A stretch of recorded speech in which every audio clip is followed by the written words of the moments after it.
At the end of 1940, Liang Sicheng's younger brother, the archaeologist Liang came to Lijuang with the Institute of Historical Languages. Liang was the leader of 2 excavations conducted by the Institute at the Longshan culture site in Shandong province and at Xibeigang in Anyang. They are among the most significant in the history of Chinese archaeological studies. A graduate of Harvard University, Liang Siyong had returned to China and taken part in the excavation at the Huiyin ruins.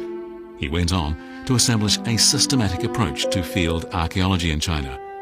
But in the harsh outdoor conditions, he contracted tuberculosis. In Lijuang, he wrote his reports from his sickbed. Life in Lijuang for all the scholars was a struggle for survival, but it was particularly difficult for Lin Huiyin and Liang Siyong, who were both suffering from tuberculosis.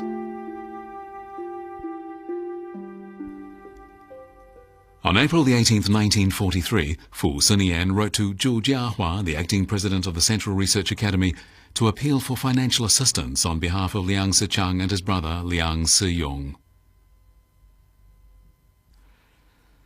Dear Jiahua, I want to discuss something with you. Liang Sicheng and his brother Liang Siyong are stranded in Lijuang. They are desperately poor. As you know, they trekked a long distance through the provinces of Guangxi, Yunnan and Sichuan to get here. They have spent all their savings and sold all their valuables. Would you ask Mr. Chen Boulay to put in a word to His Excellency Chiang Kai-shek on their behalf? The 2 Liang brothers are first-rate people as regards their morals, standing and learning, and they are well known around the world. But they are worn down by poverty and illness. Usually I do not intervene in such matters, but now the country is in such a terrible state, and individuals are in a terrible state too. I want to use my power a bit more freely. I beg you not to mention this matter to anyone else.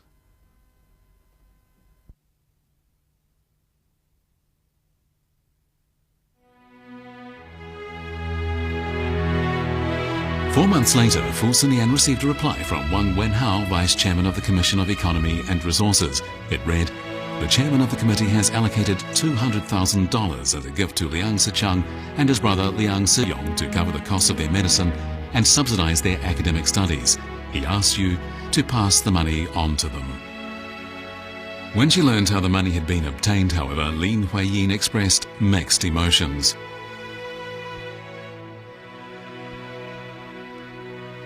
Dear Mr. Fu, I was surprised when I received the important letter.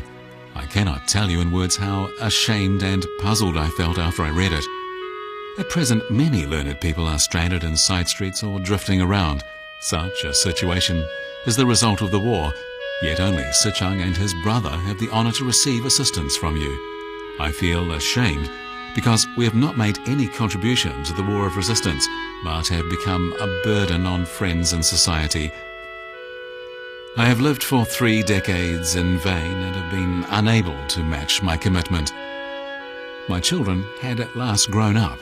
I thought I could throw myself into my work. But then the war started. I spent 5 years just worrying about daily necessities. Now I feel weak physically as well as mentally due to my illness. I may not be able to carry on my studies. If I cannot live up to your expectations, I will feel most uneasy.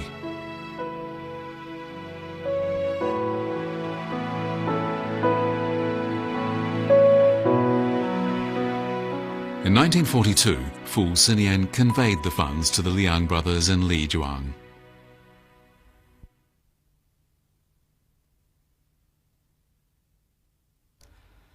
In July 1941, 6 months after the Liang family moved to Lijuang, their close friend Jin Yuelin arrived in Lijuang from Kunming. He was taking a vacation from National Southwestern Associated University. The weather's so subject to ups and downs that every time I have a haircut I also catch a cold. The difference in temperature between midday and midnight is simply tremendous, and that between fair and rainy days altogether incredible. I'm eternally either putting clothes on or else taking them off, either dismal to the point of catching a cold or happily just recovering from one. You can easily see that it is by no means an ideal place for Huiyin to recuperate from her illness. The visit of Jean Huiyin brought some warmth to the otherwise wet and cold compound. In a letter to John and Wilma Fairbank, he described life with the Liang family. However, the main reason for his visit to Lijuang was to rewrite his thesis on knowledge. The original manuscript had been destroyed 2 years earlier in an air raid.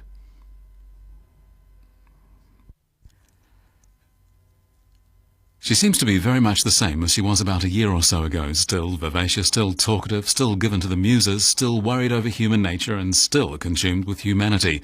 She's already on her way towards recovery, although she is still supposed to be lying on her canvas bed. But when circumstances compel her from without and her marionette temper with strings attached takes possession of her from within, she's not likely to allow the narrow confines of the canvas bed to cramp her activities, being, as of old, quite capable of delivering lectures either in the fashion of the Buddha or else in the manner of the Greeks to the immediate members of her family. Sicheng remains, as he always was, tinkering and pottering. His duties as a historian are somewhat out of the ordinary. He bakes bread, builds kitchen stoves, weighs coal, and attends to household duties of such kind that if he were transferred overnight and dropped into America with nothing else but his body and soul, he probably would make a credible living, possibly better than the one he now enjoys.